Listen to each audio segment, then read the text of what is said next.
അഭിഷേകം തന്നെ എന്ന വചന സന്ദേശത്തിലേക്ക് എല്ലാവർക്കും സ്വാഗതം. ഇന്ന് നമുക്ക് ചിന്തയ്ക്ക് ആധാരമായ ദൈവവചനം യോഹന്നാന്റെ സുവിശേഷം 14-ാം അധ്യായത്തിൽ യേശു കർത്താവ് ശിഷ്യന്മാരോട് പറയുന്ന ഏറ്റവും പ്രധാനപ്പെട്ട ഒരു കാര്യമാണ്. നിങ്ങളുടെ ഹൃദയം കലങ്ങിപ്പോകരുത്. 14:1 മുതൽ വചനം പറയുകയാണ്, നിങ്ങളുടെ ഹൃദയം കലങ്ങിപ്പോകരുത്. അങ്ങനെ യേശു പറയാൻ കാരണം, യേശു അവരുടെ കൂടെ 3.5 വർഷക്കാലം ഉണ്ടായിരുന്നു. അവരുടെ ജീവിതത്തിൽ ഏത് പ്രതിസന്ധികൾ വന്നപ്പോഴും പ്രശ്നങ്ങൾ വന്നപ്പോഴും യേശു കൂടെയുള്ളത് കൊണ്ട് അവർക്ക് ഒന്നിനും ഭയപ്പെടേണ്ടി വന്നില്ല. എന്നാൽ യേശു പറയാണ്, ഞാൻ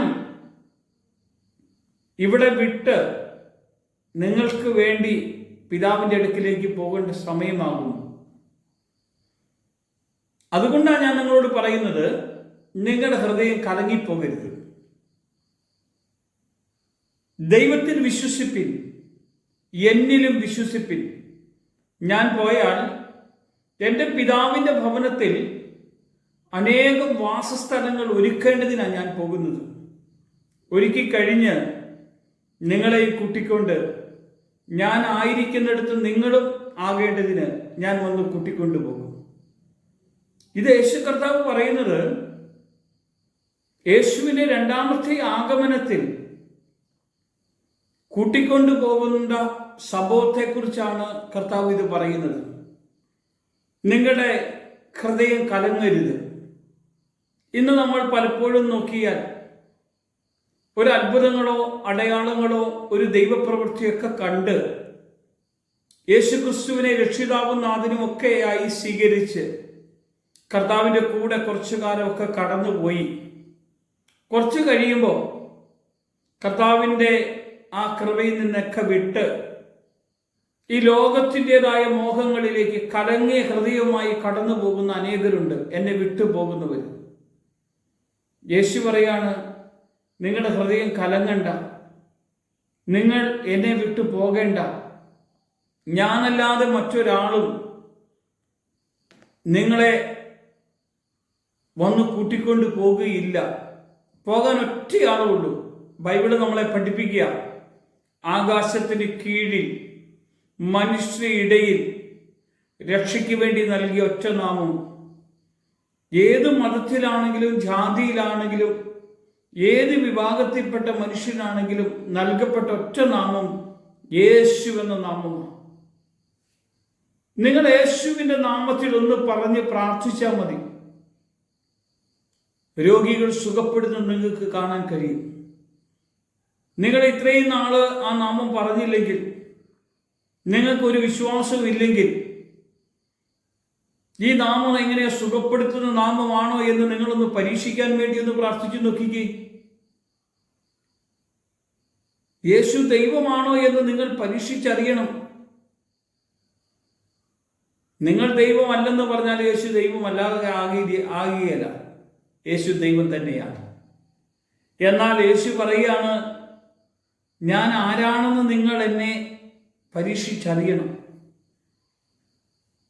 യേശുവിൻ്റെ നാമത്തിൽ നമ്മൾ പ്രാർത്ഥിക്കുമ്പോൾ ദൈവം ചെയ്യുന്ന പ്രവൃത്തി കാണാൻ കഴിയും. അതുകൊണ്ടാണ് ശിഷ്യന്മാരോട് യേശു പറഞ്ഞത്, നിങ്ങൾ കലങ്ങിപ്പോകേണ്ട, ഒരുക്കപ്പെട്ട ഒരു സ്വർഗീയ ഭവനം നിങ്ങൾക്ക് വേണ്ടി ഞാൻ ഒരുക്കി വെച്ചിട്ടുണ്ട്. അവിടെ ഞാൻ വന്ന് നിങ്ങളെ കൂട്ടിക്കൊണ്ടുപോകും. എന്നിട്ട് യേശു പറഞ്ഞ ഒരൊറ്റ കാര്യമുള്ളൂ, ഞാനാണ് വഴിയും സത്യവും ജീവനും. എന്നിലൂടെ അല്ലാതെ ആരും പിതാവിൻ്റെ സന്നിധിയിലേക്ക് കടന്നു പോകുന്നില്ല. വഴി നമുക്ക് തുറന്നു തന്നൊരു കർത്താവ്, സത്യത്തിൻ്റെ പാതയിൽ നമ്മളെ നയിച്ച ഒരു കർത്താവ്, നമുക്ക് ജീവൻ തന്ന് നമ്മെ നിർത്തിയ നമ്മുടെ കർത്താവ്. ഈ 3 കർത്താവായ യേശു ക്രിസ്തുവിൽ നിന്ന് നമുക്ക് ദാനമായി കിട്ടിയതാ. പ്രിയമുള്ളവരെ, ഇത് തന്നവന്റെ സന്നിധിയിൽ നമ്മളെ ഏൽപ്പിച്ചുകൊണ്ട് നമ്മൾ പ്രാർത്ഥിക്കണം. നമ്മൾ കലങ്ങിയും അസ്വസ്ഥമായും ഭാരപ്പെട്ടും വിഷമിച്ചൊന്നും ഇരിക്കേണ്ട.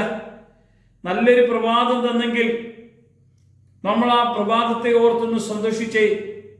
നമ്മളിങ്ങനെ ചിന്തിച്ചേ, ദൈവം തന്നതല്ലാതെ എന്തെങ്കിലും നമ്മുടെ ജീവിതത്തിലുണ്ടോ? ചിലപ്പോൾ നമ്മൾ പറയും, ഇതാരും തന്നതല്ല, എൻ്റെ കഴിവ് കൊണ്ട് ഞാൻ ഉണ്ടാക്കിയതാണ്. ഈ കഴിവ് തന്ന ആരാ? അതൊക്കെ അങ്ങനെ കിട്ടിയതാ. അങ്ങനെയൊന്നും നമുക്ക് കഴിവ് കിട്ടിയല്ല. തന്നൊരുത്തൻ നമ്മുടെ മുന്നിലുണ്ട്. ഈ അഖിലാണ്ടമെല്ലാം ഉരുവാക്കിയ ദൈവം.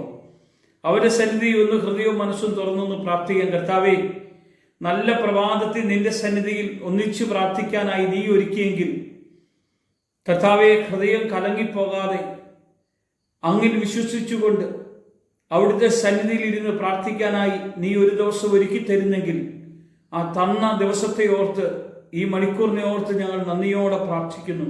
കൃപയാൽ എന്നെ നിറയ്ക്കണം. യേശുവിൻ്റെ നാമത്തിൽ തന്നെ ആമേൻ.